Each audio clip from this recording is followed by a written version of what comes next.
Good morning, and thank you very much for joining me. I want to express to each of you my deep gratitude for helping to create an unprecedented grassroots political campaign that has had a profound impact in changing our nation. I want to thank the hundreds of thousands of volunteers who knocked on doors, millions of them, in the freezing winters of Iowa and New Hampshire, and in the heat of Nevada and in South Carolina, and in states throughout the country. I want to thank the 2 million Americans who have contributed financially to our campaign and showed the world that we can take on a corrupt campaign finance system and run a major presidential campaign without being dependent upon the wealthy and the powerful. Thank you for your 10 million contributions, averaging $18.50 a donation. I want to thank those who phone banked for our campaign and those of you who sent out millions of texts. And I want to thank the many hundreds of thousands of Americans who attended our rallies, town meetings, and house parties from New York to California. Some of these events had over 25,000 people, some had a few hundred, and some had a dozen, but all were important. And let me thank those who made these many events possible. I also want to thank our surrogates, too many to name. I can't imagine that any candidate has ever been blessed with a stronger and more dedicated group of people who have taken our message to every part of this country. And I want to thank all of those who made the music and the art an integral part of our campaign. I want to thank all of you who spoke to your friends and neighbors, posted on social media, and worked as hard as you could to make this a better country. Together, we have transformed American consciousness as to what kind of nation we can become, and have taken this country a major step forward in the never-ending struggle for economic justice, social justice, racial justice, and environmental justice. I also want to thank the many hundreds of people on our campaign staff. You were willing to move from one state to another and do all the work that had to be done. No job was too big or too small for you. You rolled up your sleeves and you did it. You embodied the words that are at the core of our movement, not me, but us. And I thank each and every one of you for what you've done. As many of you will recall, Nelson Mandela, one of the great freedom fighters in modern world history, famously said, and I quote, "It always seems impossible until it is done," end quote. And what he meant by that is that the greatest obstacle to real social change has everything to do with the power of the corporate and political establishment to limit our vision as to what is possible and what we are entitled to as human beings. If we don't believe that we are entitled to health care as a human right, we will never achieve universal health care. If we don't believe that we are entitled to decent wages and working conditions, millions of us will continue to live in poverty. If we don't believe that we are entitled to all of the education we require to fulfill our dreams, many of us will leave school saddled with huge debt or never get the education we need. If we don't believe that we are entitled to live in a world that has a clean environment and is not ravaged by climate change, we will continue to see more drought, floods, rising sea levels, and increasingly uninhabitable planet. If we don't believe that we are entitled to live in a world of justice, democracy, and fairness without racism, sexism, homophobia, xenophobia, or religious bigotry, we will continue to have massive income and wealth inequality, prejudice and hatred, mass incarceration, terrified immigrants, and hundreds of thousands of Americans sleeping out on the streets in the richest country on earth. And focusing on that new vision for America is what our campaign has been about and what, in fact, we have accomplished. Few would deny that over the course of the past 5 years, our movement has won the ideological struggle. In so-called red states and blue states and purple states, a majority of the American people now understand that we must raise the minimum wage to at least $15 an hour, that we must guarantee health care as a right to all of our people, that we must transform our energy system away from fossil fuel, and that higher education must be available to all, regardless of income. It was not long ago that people considered these ideas radical and fringe. Today, they are mainstream ideas, and many of them are already being implemented in cities and states across the country. That is what we have accomplished together. In terms of healthcare, even before this horrific pandemic we are now experiencing, more and more Americans understood that we must move to a Medicare for All single-payer program. During the primary elections, exit polls showed in state after state a strong majority of Democratic primary voters supported a single government health insurance program to replace private insurance.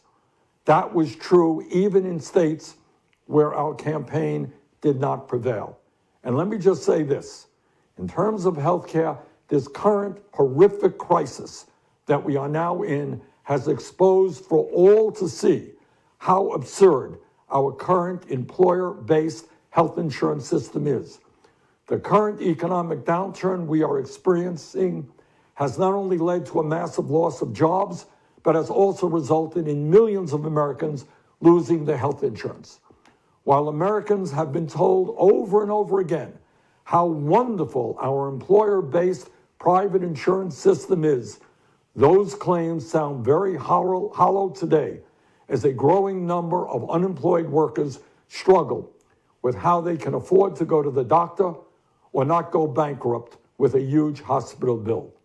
We have always believed that healthcare must be considered as a human right, not an employee benefit, and we are right.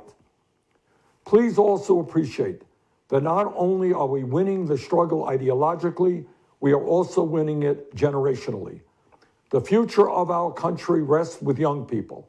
And in state after state, whether we won or whether we lost, the Democratic primaries or caucuses, we received a significant majority of the votes, sometimes an overwhelming majority, from people not only 30 years of age or under, but 50 years of age or younger. In other words, the future of this country is with our ideas. As we are all painfully aware, we now face an unprecedented crisis. Not only are we dealing with a coronavirus pandemic, which is taking the lives of many thousands of our people, we are also dealing with an economic meltdown that has resulted in the loss of millions of jobs. Today, families all across our country face financial hardship unimaginable only a few months ago. And because of the unacceptable levels of income and wealth inequality in our economy, many of our friends and neighbors have little or no savings and are desperately trying to pay their rent or their mortgage or even put food on the table. This reality makes it clear to me that Congress must address this unprecedented crisis in an unprecedented way that protects the health and economic well-being of the working families of our country, not just powerful special interests. As a member of the Democratic leadership in the United States Senate, and as a senator from the state of Vermont, this is something that I intend to intensely be involved in over the next number of months, and that will require an enormous amount of work.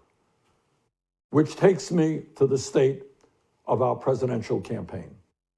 I wish I could give you better news, but I think you know the truth. And that is that we are now some 300 delegates behind Vice President Biden, and the path toward victory is virtually impossible. So while we are winning the ideological battle, and while we are winning the support of so many young people and working people throughout the country, I have concluded that this battle for the Democratic nomination will not be successful. And so today, I am announcing the suspension of my campaign. Please know that I do not make this decision lightly. In fact, it has been a very difficult and painful decision. Over the past few weeks, Jane and I, in consultation with top staff and many of our prominent supporters, have made an honest assessment of the prospects for victory. If I believed we had a feasible path to the nomination, I would certainly continue the campaign. But it's just not there. I know that there may be some in our movement who disagree with this decision, who would like us to fight on to the last ballot cast at the Democratic Convention. I understand that position. But as I see the crisis gripping the nation, exacerbated by a president unwilling or unable to provide any kind of credible leadership, and the work that needs to be done to protect people in this most desperate hour, I cannot, in good conscience, continue to mount a campaign that cannot win and which would interfere with the important work required of all of us in this difficult hour. But let me say this very emphatically. As you all know, we have never been just a campaign. We are a grassroots, multiracial, multi-generational movement which has always believed that real change never comes from the top on down, but always from the bottom on up. We have taken on Wall Street, the insurance companies, the drug companies, the fossil fuel industry, the military-industrial complex, the prison-industrial complex, and the greed of the entire corporate elite. That struggle continues. While this campaign is coming to an end, our movement is not. Dr. Martin Luther King Jr. reminded us that, quote, "The arc of the moral universe is long, but it bends toward justice," end quote. The fight for justice is what our campaign has been about. The fight for justice is what our movement remains about. On a practical note, let me also say this. I will stay on the ballot in all remaining states and continue to gather delegates.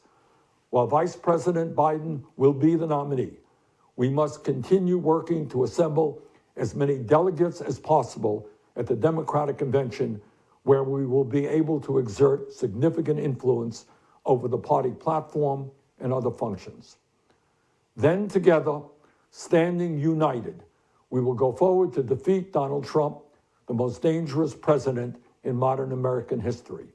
And we will fight to elect strong progressives at every level of government, from Congress to the school board. As I hope all of you know, this race has never been about me.